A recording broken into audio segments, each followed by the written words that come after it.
นันตะเสสะอำนาจบารมีจอมแห่งนาคราชเจ้าได้ร่วม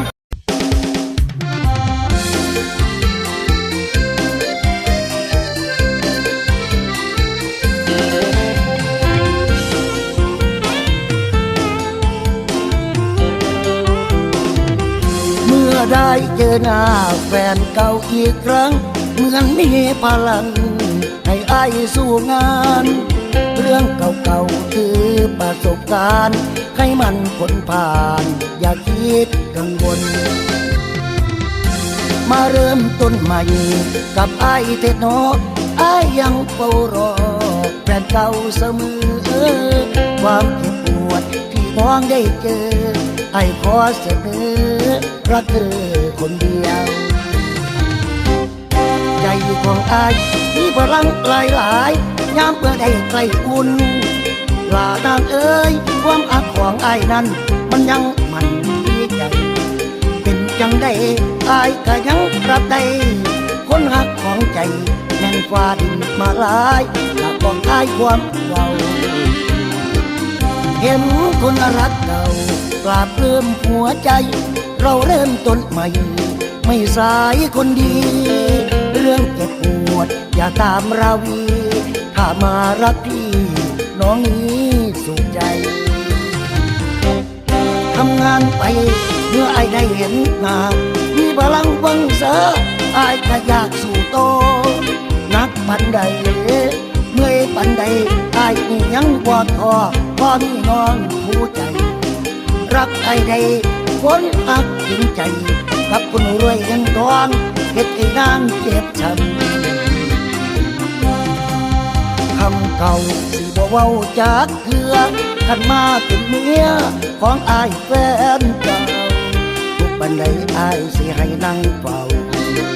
ยากปันใดอ้ายสิทำเพื่อเจ้าขอเพียงสองเราให้เข้าใจกันวันสิคืนที่เดือนสิผ่านให้สงสารดวงใจน้อยๆยังไว้เจ้ารักเอานักปันใดทุกปันใดอ้ายก็สิบ่เว้าสิสู้เพื่อคนดีอ้ายขอเป็นสามีสิบ่ดีอีหยังซ้ำ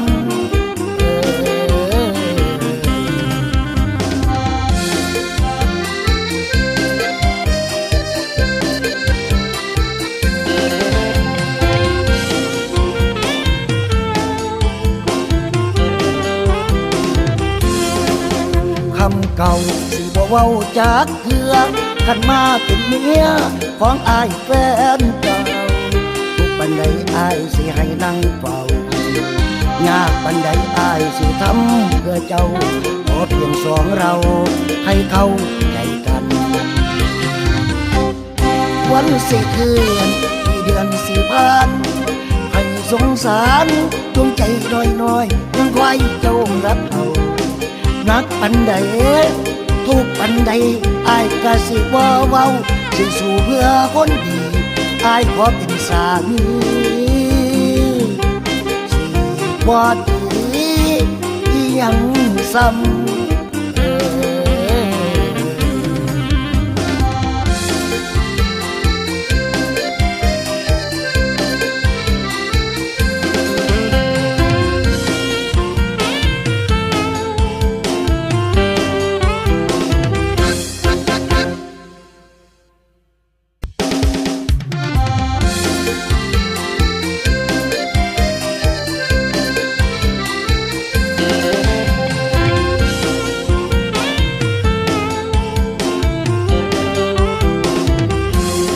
ได้เจอหน้าแฟนเก่าอีกครั้งเหมือนมีพลังให้อ้ายสู้งานเรื่องเก่าๆคือประสบการณ์ให้มันพ้นผ่านอย่าคิดกังวลมาเริ่มต้นใหม่กับอ้ายเทโนอ้ายยังเฝ้ารอแฟนเก่าเสมอความเจ็บปวดที่มองได้เจอไอ้ขอเสนอรักเธอคนเดียวใจของอ้ายมีพลังหลายยามเพื่อได้ใกล้อุ่น ลานางเอ้ยความอักของไอ้ายนั้นมันยังมันดีใจเป็นจังได้ไอ้ายก็ยังรับได้คนหักของใจแน่นกว่าดินมาหลายอยากบอกอ้ายความเว้าเห็นคนรักเก่าปราบเริ่มหัวใจเราเริ่มต้นใหม่ไม่สายคนดี เรื่องเจ็บปวดอย่าตามราวีถ้ามารักพี่น้องนี้สุขใจทำงานไปเมื่อไอ้ได้เห็นหน้ามีพลังวังเสือไอ้ก็อยากสู่โตนักปันใดเมื่อยปันใดไอ้นี่ยังปวดคอพอมีน้องผู้ใจรักไอ้ใดคนอักจริงใจกับคนรวยเงินทองเฮ็ดให้นางเจ็บช้ำคำเก่าสิบ่เว้าจากเถื่อขันมาเป็นเมียของอายแฟนเก่าทุกบันไดอายสิให้นั่งเฝ้ายากบันไดอายสิทำเพื่อเจ้าขอเพียงสองเราให้เข้าใจกันวันสิคืนที่เดือนสิผ่านให้สงสารดวงใจน้อยๆจนไว้เจ้ารักเอานักอันใดทุกอันใดอายก็สิบ่เว้าสิสู้เพื่อคนดีอายขอเป็นสามีสิบ่ดีอีหยังซ้ำ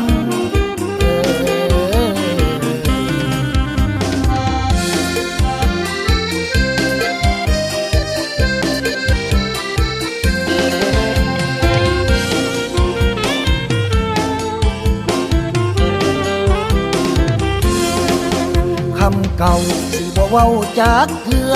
ขันมาเป็นเมียของอายแฟนเก่าทุกบันไดอายสิให้นั่งเฝ้ายากบันไดอายสิทำเพื่อเจ้าขอเพียงสองเราให้เข้าใจกัน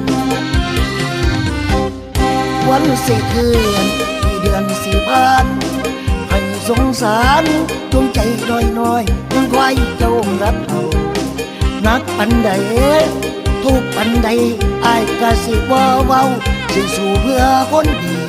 อายขอเป็นสามีสิบ่ดีอีหยังซ้ำ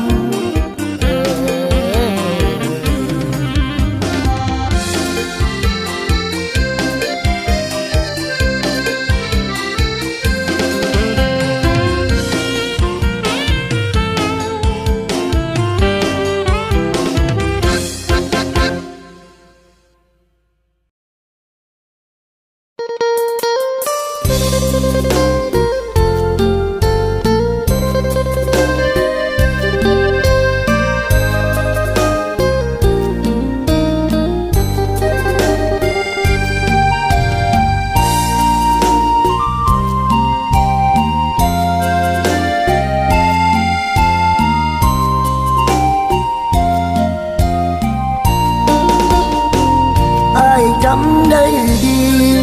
วันที่เธอนั้นแต่งงานเชิญอายเป็นมือสังหารภาพในวันงานอายยังจำมันน้ำตาอายไหลรถใส่หัววัวตัวนั้นเป็นวันที่ทรมานภาพในเหตุการณ์ฝังในสมองหลายปีผ่านมา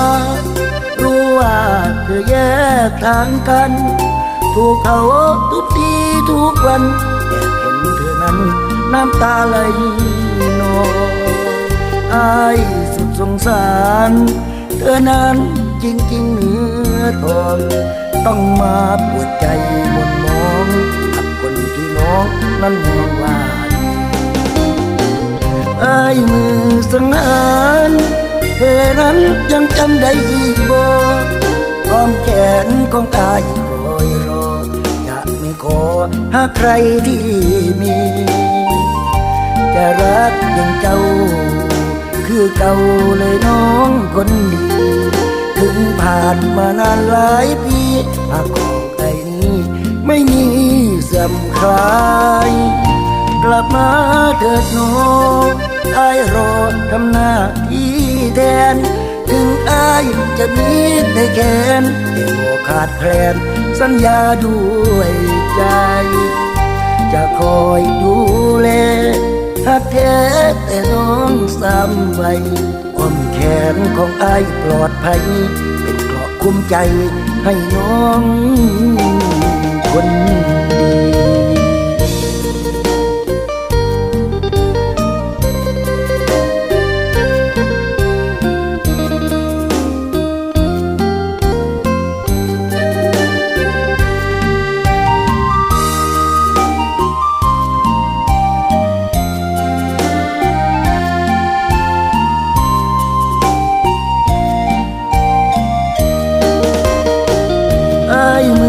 สังหารเธอนั้นยังจำได้อีกบ่อ้อมแขนของอายคอยรอจะไม่ขอหาใครที่มีจะรักอย่างเจ้าคือเก่าเลยน้องคนดีถึงผ่านมานานหลายปีหากของไอ้นี้ไม่มีเสื่อมคลายกลับมาเถิดน้องอายรอทำหน้าที่แทนถึงอายจะมีแต่แขนแต่บ่ขาดแคลนสัญญาด้วยใจจะคอยดูแลหักแท้แต่น้องซ้ำไว้อ้อมแขนของอายปลอดภัยเป็นเกราะคุ้มใจให้น้อง